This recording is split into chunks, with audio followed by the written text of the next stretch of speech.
देवांशी और रोहन को आज कोर्ट ने तलाक की मंजूरी दे दी। आज तलाक के कागज मिल गए थे। दोनों साथ ही कोर्ट से बाहर निकले। दोनों के परिजन साथ थे और उनके चेहरे पर विजय और सुकून के निशान साफ झलक रहे थे।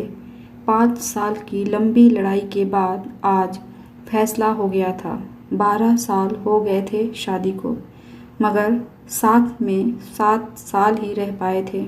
5 साल तो तलाक की कार्यवाही में लग गए। देवांशी के हाथ में दहेज के सामान की लिस्ट थी जो अभी रोहन के घर से लेना था, और रोहन के हाथ में गहनों की लिस्ट थी जो देवांशी से लेने थे। साथ में कोर्ट का यह आदेश भी था कि रोहन 8 लाख रुपए की राशि एक मुश्त देवांशी को चुकाएगा। देवांशी और रोहन दोनों एक ही गाड़ी में बैठकर रोहन के घर पहुंचे। दहेज में दिए गए सामान की निशानदेही देवांशी को करनी थी, इसलिए 5 वर्ष बाद ससुराल जा रही थी। आखिरी बार, बस उसके बाद कभी नहीं आना था यहाँ। सभी परिजन अपने अपने घर जा चुके थे।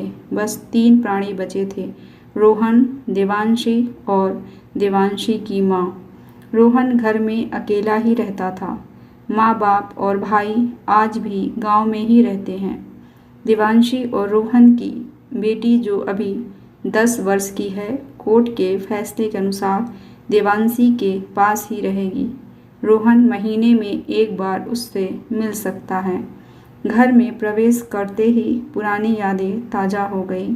कितनी मेहनत से सजाया था इसको देवांशी ने।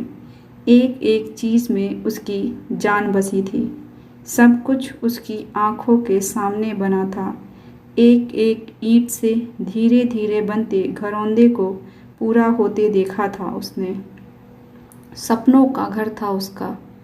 कितनी शिद्दत से रोहन ने उसके सपने को पूरा किया था।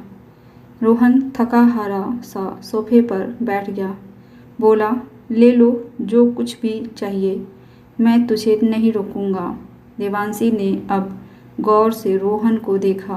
5 साल में कितना बदल गया है। बालों से सफ़ेदी झांकने लगी है। शरीर पहले से आधा रह गया है। 5 साल में चेहरे की रौनक गायब हो गई है। वह स्टोर रूम की तरफ बढ़ी जहां उसके दहेज का अधिकतर सामान पड़ा था। सामान ओल्ड फैशन का था, इसलिए कबाड़ की तरह स्टोर रूम में डाल दिया था। मिला भी कितना था उसको दहेज। प्रेम विवाह था दोनों का।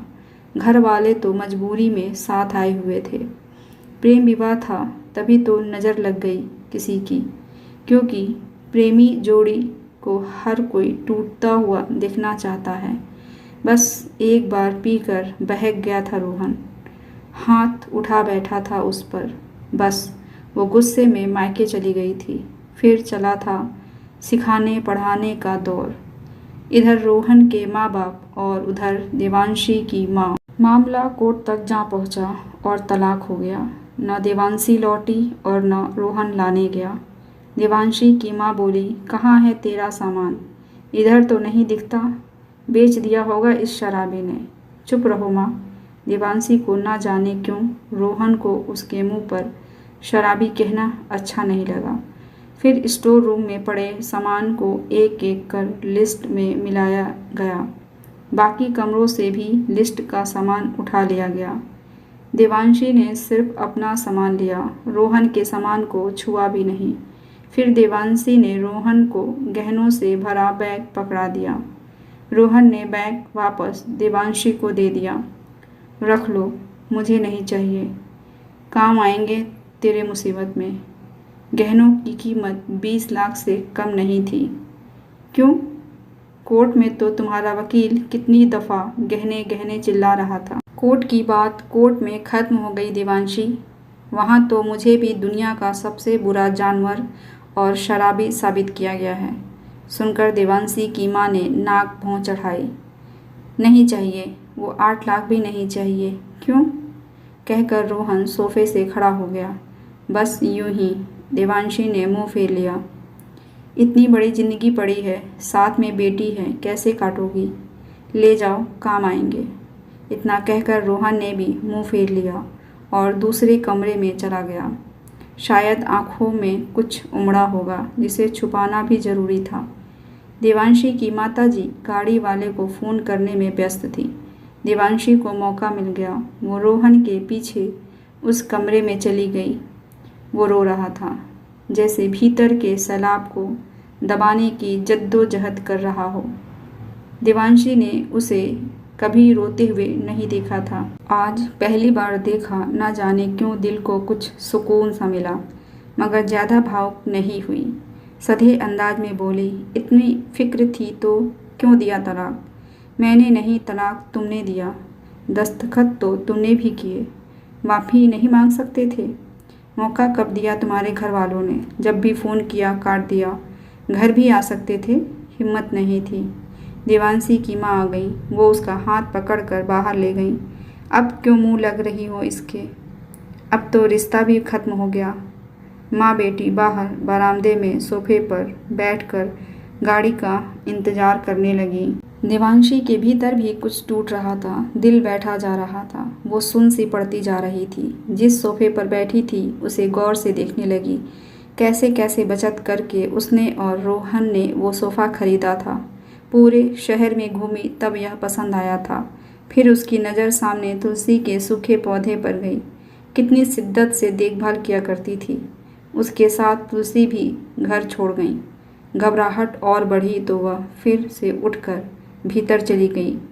माँ ने पीछे से पुकारा, मगर उसने अनसुना कर दिया। रोहन बेड पर उल्टे मुंह पड़ा रो रहा था।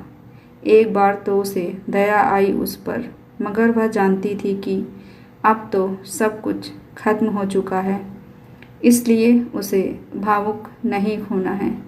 उसने सरसरी नज़र से कमरे को देखा। अस्त व्यस्त हो गया है पूरा कमरा। कहीं कहीं तो मकड़ी के जाले झूल रहे हैं। कितनी नफरत थी उसे मकड़ी के जालों से।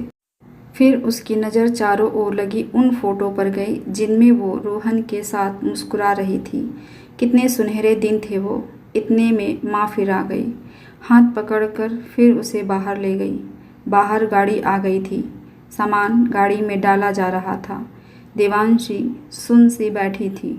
रोहन गाड़ी की आवाज़ सुनकर बाहर आ गया। अचानक रोहन कान पकड़कर घुटनों के बल बैठ गया। बोला, मत जाओ, मुझे माफ़ कर दो। मैं तुमसे बहुत प्यार करता हूँ। मैं तुम्हारे बिना अधूरा हूँ। शायद यही वो शब्द थे जिन्हें सुनने के लिए 5 साल से तड़प रही थी। सब्र के सारे बांध एक साथ टूट गए। देवांशी ने कोर्ट के फैसले का कागज़ निकाला और फाड़ दिया, और माँ कुछ कहती उससे पहले ही लिपट गई रोहन से। साथ में दोनों रो रहे थे। दूर खड़ी देवांशी की माँ समझ गई कि कोर्ट का आदेश दिलों के सामने कागज़ से ज़्यादा कुछ नहीं। काश उनको पहले मिलने दिया होता। अगर माफ़ी मांगने से ही रिश्ते टूटने से बच जाएं, तो माफ़ी मांग लेनी चाहिए। रिश्तों को बचाने के लिए एक छोटा सा कदम ज़रूर उठाना चाहिए। कैसी लगी आपको ये कहानी? कमेंट करके ज़रूर बताइएगा। ऐसी ही कहानियाँ सुनने के लिए चैनल को सब्सक्राइब कर लीजिए। मिलते हैं अगली कहानी के साथ। धन्यवाद।